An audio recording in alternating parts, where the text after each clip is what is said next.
ડભોઈ નગરપાલિકાની ઘોર બેદરકારી. ભર ઉનાળે શેરશેરી વિસ્તારમાં પીવાના પાણીની રામાયણને લઈ સ્થાનિકોમાં ભારે રોષ. હાલમાં કાળઝાળ ગરમી પડી રહી છે અને ઉનાળાની આ સિઝનમાં લોકોને પાણીની સૌથી વધુ જરૂરિયાત હોય છે. આવી પરિસ્થિતિ વચ્ચે પણ ડભોઈ નગરપાલિકા વિસ્તારમાં આવેલી જૈન વાઘાશેઠ શેરીમાં પીવાના પાણીની ગંભીર સમસ્યા સર્જાઈ છે. સ્થાનિક રહીશો દ્વારા વારંવાર રજૂઆતો કરવા છતાં પણ તે તંત્રના બહેરા કાને આથડાઈને પાછી આવી રહી છે, જેને પગલે લોકોમાં નગરપાલિકાના સત્તાધીશો સામે ઉગ્ર આક્રોશ જોવા મળી રહ્યો છે. સ્થાનિક લોકોનો ગંભીર આક્ષેપ છે કે ડભોઈ નગરપાલિકા દ્વારા આ વિસ્તારમાં પીવીસીની નવી પાઇપલાઇન તો નાખવામાં આવી છે, પરંતુ તે માત્ર ટેન્ડર પાસ કરાવીને સંતોષ માનવા પૂરતું જ કામ થયું હોય તેવું લાગી રહ્યું છે. નવી લાઇન નાખ્યા પછી પણ પાણીની સમસ્યાનો કોઈ કાયમી નિકાલ આવ્યો નથી. પાણી એટલા ધીમા ફોર્સથી આવે છે કે લોકો પૂરતું પાણી ભરી પણ શકતા નથી. છેલ્લા એક સપ્તાહથી સ્થાનિક રહીશો દ્વારા નગરપાલિકા કચેરીના ધક્કા ખાવામાં આવી રહ્યા છે. સત્તાધીશોને વારંવાર મૌખિક અને લેખિત રજૂઆતો કરવામાં આવી છે, તેમ છતાં તંત્ર દ્વારા કોઈ નક્કર કે સકારાત્મક પગલાં લેવામાં આવ્યા નથી. ભર ઉનાળે પીવાના પાણી માટે વલખા મારતા નાગરિકોની વાત સાંભળવા પણ કોઈ તૈયાર નથી. જો વહેલી તકે પાણીનો પ્રશ્ન ઉકેલાશે નહીં તો આગામી સમયમાં ઉગ્ર આંદોલન કરવામાં આવશે.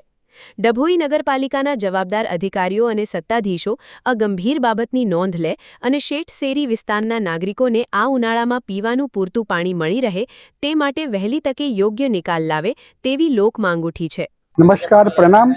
હું મનોજભાઈ શાહ, રહેવાસી શેરી ડભોઈ. પાણીની સમસ્યા માટે મેં અગાઉ પણ રજૂઆતો વારંવાર કરી ચૂકેલા છે. નગરપાલિકા દ્વારા તે બાબતે કોઈપણ જાતનું ધ્યાન આપવામાં આવ્યું નથી. અગાઉ પણ અમે એ લોકોને વિનંતી કરી હતી કે ભાઈ પાણીનો પ્રશ્ન જે છે તમે સોલ્વ કરો, છતાં પણ તેઓ આજ દિન સુધી નવી પાઇપલાઇન નાખી હોવા છતાં પણ સોલ્વ કરી શક્યા નથી.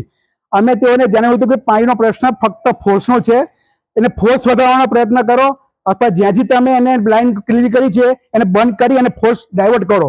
આ બાબતની રજૂઆત કરી છતાં પણ તેઓએ આ બાબતનું ધ્યાનમાં રાખેલ નથી.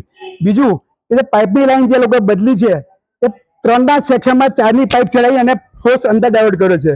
હવે 4ના પાઇપમાં જો પાણીનો ફોર્સ ડાયવર્ટ થતો હોય તો ફોર્સ ઘટે કે વધે, ઘરમાં પાણી આવે કે ઘટે, એ પણ એ લોકોએ ધ્યાન પર લીધું નથી. અને આ બાબતની જે અમે રજૂઆત કરી હતી તેઓએ પાણીની અગાઉ પણ 2-3 વખત પાણી લાઈન ચેક કરાવ્યા હતા. અમે લોકોની કોઈ પાઇપ લાઈન બદલવાની નથી, પરંતુ માર્ચ નજીકમાં આવતો હતો, એમનું બિલ પાસ કરવાનું હતું, ગ્રાન્ટ મંજૂર થયેલી હશે અને આ ખર્ચા પાડવા માટે આ લોકોએ તાત્કાલિક પાઇપલાઇન નાખી દીધી અને પીવીસી પાઇપ રાખી અને જૂની પાઇપલાઇન કેન્સલ કરી નાખી. આજની તારીખે પણ ઘરમાં કોઈના ઘરમાં પાણી આવતું નથી. લોકો શેરીની બહાર પાણી ભરવા જાય છે. પોતાનો નળ તો છોડી દીધો, પણ શેરીના બહારના નળમાં પાણી ભરવા જવું પડે છે. તો આવી પરિસ્થિતિમાં અમારે જીવવું કેવી રીતે? જો પાણીનો પ્રોબ્લેમ સોલ્વ ના કરી શક્યું હોય નગરપાલિકા, તો એમને વહીવટ કરવાનો કોઈ અધિકાર રહેતો નથી. પ્રાથમિક સુવિધા છે પ્રાથમિક સુવિધાઓ જે છે એ પ્રાથમિક સુવિધા આપવાની ફરજ નગરપાલિકાની છે. વેરા ઉઘરાઈ જાય છે, વેરાના બાકી હોય તો દંડ કરે છે, પૈસા વસૂલ કરે છે. તો પછી નાગરિકોની આ સુવિધા જોવાની જવાબદારી કોની? અને શા માટે તે લોકો આ બાબતમાં ધ્યાન નથી આપતા? પોતાના ખર્ચા કરવા માટે તૈયાર થઈ જાય છે, પણ જે સુવિધા પર પ્રશ્ન છે એને કેમ આપી શકતા નથી? આ એક બહુ મોટો પ્રશ્ન છે. અમે રજૂઆત એટલા માટે કરીએ છીએ કે જ્યાં સુધી પાણીનો પ્રોબ્લેમ સોલ્વ થાય નહીં ત્યાં સુધી વારંવાર અમે રજૂઆતો નગરપાલિકામાં રહેશે અને વેરો ભરવામાં પણ અમે બહિષ્કાર કરીશું. એની સ્પષ્ટ નોંધ લે, નવું આવનાર બોર્ડ પણ આ બાબતમાં ધ્યાન રાખે અને આ બાબતની અંદર જો પ્રશ્ન સોલ્વ નહીં થાય તો ઉગ્ર રજૂઆત કરવા માટે અમે આંદોલન કરીશું અને સરકાર લગી અમે એની રજૂઆત કરીશું. પ્રણામ.